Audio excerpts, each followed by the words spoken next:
Something weird is going on. There's literally no trace of Sebastian. I think it's possible that someone has my son.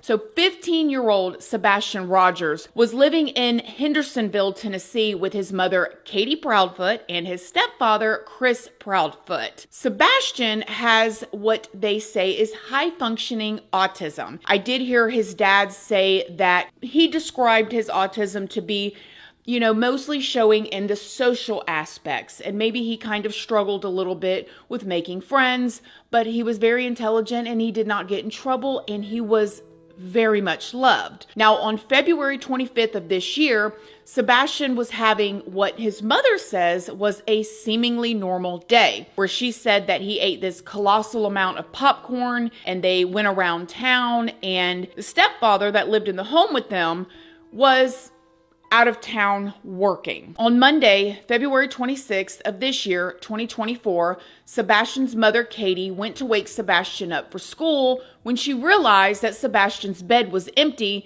and that he was nowhere to be found. She said that after she looked all over the house for him, she said she looked for him for about 3 minutes.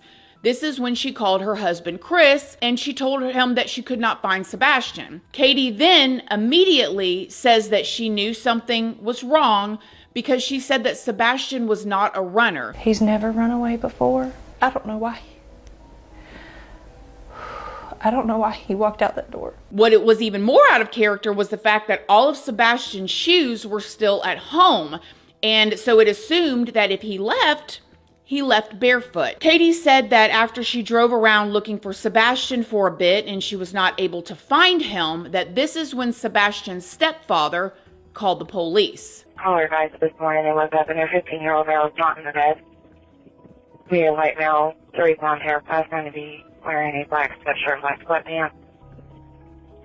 Juvenile does have a form of autism. Searchers had covered over 2,000 miles on foot, but there was still no sign of Sebastian. Most of y'all are probably thinking, did they have a Ring doorbell? Did they have security cameras? According to the Proudfoots, Sebastian's mother and stepfather, no, they did not. Now, the police may have seen something and they're not saying anything, which I think it's very interesting that the investigation went from looking for a missing child to now an investigation. But this neighbor that ended up turning over this footage to the police, according to some news sources, showed what they believed to be 2 people near Sebastian's home the night of his disappearance, which was around like 3:10 a.m. It was initially reported that officials believed that this video provided them with like solid proof that there was another person outside of Sebastian's house that night. However, when Sebastian's mother and stepfather were asked about the surveillance footage during the Chronicles of Olivia interview, they said nothing that is being assumed right now is actually true about that video, unfortunately. Sebastian's mother and stepfather, from my opinion, the way that I'm reading it and listening to their literal words, have made it sound like they believe that he walked out of the house. As a matter of fact, I heard an interview that Sebastian's stepfather, Chris, did with another YouTuber, and he was just kind of laughing about the fact that Sebastian always wanted to be a ninja, and now he's really getting to be a ninja. Y'all listen to this. He always wanted to be a ninja, and we kept goofing around. Well, he has officially done it, because poof, nothing. Sebastian's mom and stepfather ended up going on Nancy Grace and doing an interview. Now, Katie, Sebastian's mother, said that in this interview, she believes that someone must have Sebastian. She feels like if he had just walked off from the house, he would have been found by now. I think it's possible that someone has my son. Why? Because I feel like if he had been close to the house or had walked off, that we would found him by now with as many people as we had searching. Now, my questions, of course, was, does he have a cell phone? Is he, online? From what I could find, he is a gamer, okay? But he left his cell phone on the, I believe, kitchen table like he typically would do. It wasn't even in his bedroom with him, so he didn't take his phone, and I'm sure the police have gone through his phone by now. But also during that interview, Katie and her husband, Chris, said that they have since left their home. See, Chris works out of town, and Katie decided to go with him this time. When Nancy asked them if they were worried about leaving the area while their son is missing, Katie said of course she was. Now, I know a lot of us probably feel like we would definitely not leave our home. We don't know what their situation is like. You never know, I guess, what you'll do in these situations. And I hope to God I never find out in the name of Jesus, and none of y'all ever find out either. But also in this interview, Katie and Chris said that they had been cleared of any wrongdoing and that they had cooperated fully with the police officers when they arrived to search their home. Nancy also brought up a report that Chris had allegedly used a belt on Sebastian. Chris, in this interview with Nancy, admitted that he had one time when Sebastian lied about something 3 years ago, indeed used a belt. But he also said that CPS wasn't involved or anything like that. Now, maybe it's just a mix-up choice of words.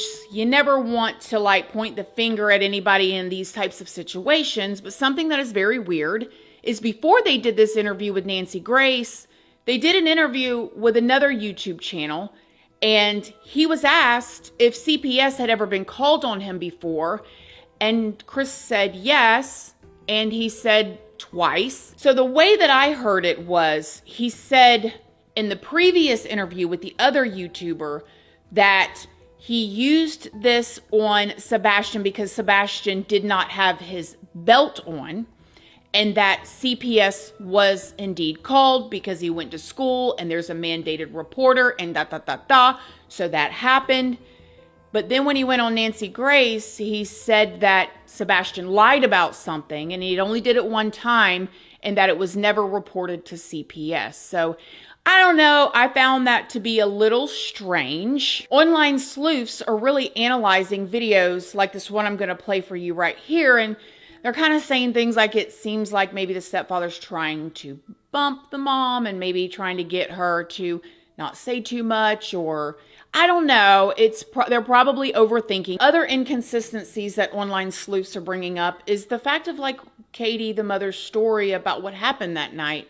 It's seemingly almost, maybe she's just adding in or leaving out little details, and it seems like it's inconsistent. But I know that in the interview with Nancy Grace, that was the first time that I heard her say that she heard a thud in Sebastian's room, and then she went to bed. It's very bizarre because, in another interview that the stepdad did with a YouTuber, he told them that if Sebastian were to jump out of the window, he would have landed in a flower bed, and he said, we would have heard him. But then I also saw in an article where the mom, Katie, allegedly told these reporters that when she got up, the front door was locked. So I don't know how he would have went out the front door, maybe the back door, but I also thought that's where the cameras were for the neighbors. Something very strange has happened. It's like he literally just vanished. And I want to let you guys know that I do not know these people. Okay, so I don't know what's going on behind the scenes, but it does make me feel uncomfortable is the fact that the biological father, Seth Rogers, he's been boots on the ground out there searching, absolutely devastated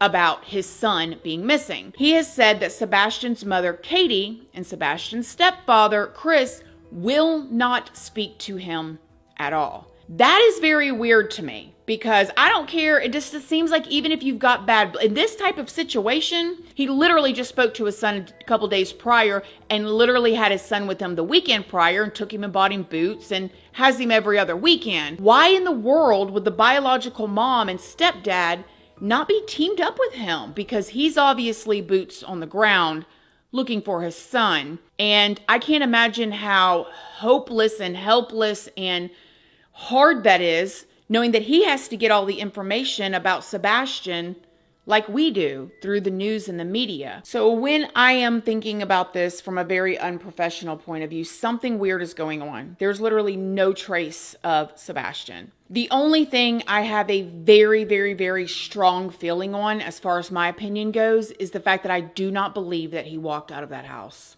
at all. I also think that it's very interesting, these interviews with the parents, and who knows, people are not trained for the internet, but their demeanor on camera is one way, but then the laughing and the joking in the podcast is different. And it's just, I don't know. It's a little confusing, but I'm sure that the investigators are checking into everything so they can bring Sebastian, their son, home, hopefully safe and sound. Sebastian Rogers has been missing for over a month now. His dad is also desperately, again, looking for him and seemingly doing everything that he can as well to help find him. Sebastian is 5 foot, 5 inches tall. He weighs about 120 pounds and he has dirty blonde hair. So if you have seen Sebastian or if you have any information about his whereabouts, please call the Sumner County Sheriff's Office, and their number is 615-451-3838. Or you can get in touch with TBI at 1-800-TBI-FIND. Thank y'all so much for watching, and I will see y'all in the next video. Love you guys. Bye.